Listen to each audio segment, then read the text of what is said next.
আসসালামু আলাইকুম। নবম এবং দশম শ্রেণীর গণিত টিউটোরিয়ালে স্বাগতম। প্রথম অধ্যায়ে রয়েছে বাস্তব সংখ্যা। এটি এই অধ্যায়ের প্রথম পার্ট। প্রথম পার্টে থাকছে 1 থেকে 3 পৃষ্ঠার আলোচনা এবং সমাধান। পৃষ্ঠা 1 আমরা এখানে প্রথমে বাস্তব সংখ্যার শুরুতেই জানব সংখ্যা কাকে বলে। অঙ্ক দ্বারা যা কিছু প্রকাশ করা হয় তাই সংখ্যা। তো এখানে আর একটা কোশ্চেন আসতে পারে যে অঙ্কটা কি।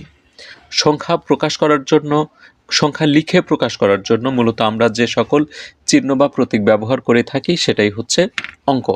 আর সেই অঙ্ক দ্বারা আমরা যা কিছু লিখি বা প্রকাশ করি সেটাই হচ্ছে সংখ্যা। আশা করি এই কনসেপ্টটা তোমাদের ক্লিয়ার হয়ে গেল। তারপর আমরা জানব বাস্তব সংখ্যা কাকে বলে।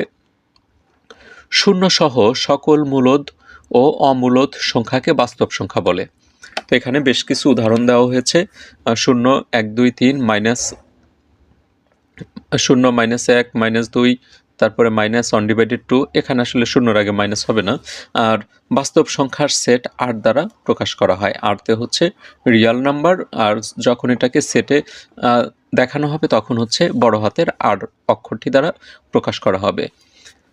তো এখানে আমরা দুটি শব্দ দেখলাম, মূলদ এবং অমূলদ। এই দুটি শব্দর বিস্তারিত আমরা সামনের দিকে আরও জানব। পৃষ্ঠা 2-এ চলে যাচ্ছি। এখানে আমরা বাস্তব সংখ্যার শ্রেণীবিন্যাস দেখব। বাস্তব সংখ্যাকে প্রধানত দুটি ভাগে ভাগ করা হয়েছে। একটু আগে আমি যেটা বললাম, একটা হচ্ছে মূলদ আর একটা হচ্ছে অমূলদ। এই মূলদ সংখ্যাকে আবার দুটি ভাগে ভাগ করা হয়েছে, পূর্ণ সংখ্যা এবং ভগ্নাংশ। এই যে এখানে যে শ্রেণীবিন্যাসটা, এটা আমরা একটু খেয়াল রাখবো। এখানে যে কথাগুলো আছে পুরো চ্যাপ্টার জুড়েই কিন্তু এই শব্দগুলো আমরা ব্যবহার করে থাকব।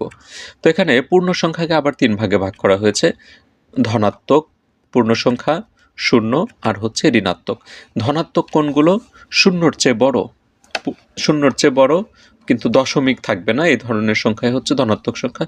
শূন্য তো শূন্যই, আর শূন্যর চেয়ে যে ছোট সংখ্যাগুলো আছে সেটা হচ্ছে ঋণাত্মক। শূন্যর চেয়ে ছোট আবার কোন সংখ্যা? যেগুলোর সামনে মাইনাস চিহ্নটা থাকবে সেগুলোই হচ্ছে ঋণাত্মক। -1, -2, -3 এগুলো। তারপর ধনাত্মক সংখ্যাকে আবার মৌলিক, এক এবং যৌগিক, এই 3টি ভাগে বিভক্ত করা হয়েছে। মৌলিক, এক এবং যৌগিক। এই এক কিন্তু মৌলিকও না, যৌগিকও না। তারপর ভগ্নাংশর প্রকারভেদ আমরা দেখি। ভগ্নাংশ 2 প্রকার, সাধারণ ভগ্নাংশ আর হচ্ছে দশমিক ভগ্নাংশ। এগুলোর উদাহরণ আমরা একটু পরেই দেখব। সাধারণ ভগ্নাংশকে আবার 3টি ভাগে ভাগ করা হয়েছে, প্রকৃত, অপ্রকৃত আর আমরা জানি আরেকটি আছে হচ্ছে মিশ্র।